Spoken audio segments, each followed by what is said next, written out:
రాజధాని అమరావతి నిర్మాణంలో మరో కీలక ముందడుగు పడింది. అమరావతి నిర్మాణానికి 6,800 కోట్ల రూపాయల రుణం మంజూరుకు అనుమతిస్తూ ఏషియన్ డెవలప్మెంట్ బ్యాంక్ తీర్మానించింది. అలాగే ప్రపంచ బ్యాంకు నుంచి రుణ సమీకరణ యత్నాలు కూడా కొలిక్కి వచ్చాయి. ఈ నెల 17న జరగనున్న బ్యాంక్ బోర్డు సమావేశంలో ఈ ప్రతిపాదనకు అనుమతి వస్తుందని ఆశిస్తున్నారు. మొత్తంగా 2 బ్యాంకుల నుంచి 13,600 కోట్ల రూపాయల రుణం అందనుంది. మరో 1,400 కోట్లను కేంద్రం మంజూరు చేయనుంది. ఈ నెలాఖరు నాటికి మొత్తం అప్పులో 25% అడ్వాన్స్ రూపంలో ఇస్తారు. ఈ రుణంపై 5 ఏళ్ల పాటు మారిటోరియం ఉంటుంది. 5 ఏళ్ల తర్వాత చెల్లింపు ప్రక్రియ మొదలవుతుంది. 6 నెలలకు ఒక వాయిదా చొప్పున 23 సంవత్సరాల పాటు రుణం చెల్లించే వెసులుబాటు ఉంటుంది. ఈ నిధులతో రాష్ట్ర ప్రభుత్వం కీలక పనులు చేపట్టనుంది.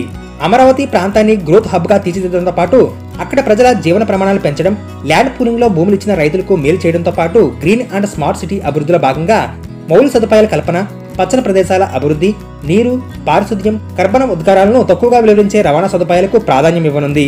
వరద ముప్పును తగ్గించడానికి డ్రైనేజ్ వ్యవస్థలను మెరుగుపరుస్తారు. పెట్టుబడిదారులను ఆకర్షించడంలో ప్రభుత్వానికి మద్దతు ఇస్తారు. ప్రైవేట్ పెట్టుబడులు సృష్టించి మహిళలు, యువతకు కొత్త ఉద్యోగాలను సృష్టిస్తారు.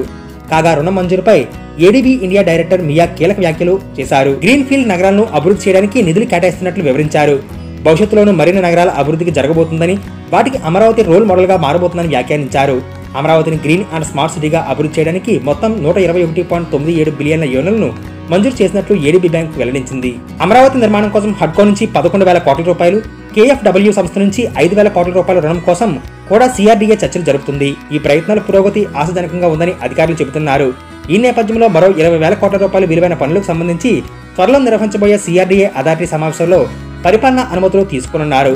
తొలి దశలో 20,296 కోట్ల పనులకు సీఎం చంద్రబాబు ఆమోదించిన నేపథ్యంలో తాజాగా పరిపాలనా అనుమతులను ఇస్తూ జీవో కూడా జారీ చేశారు.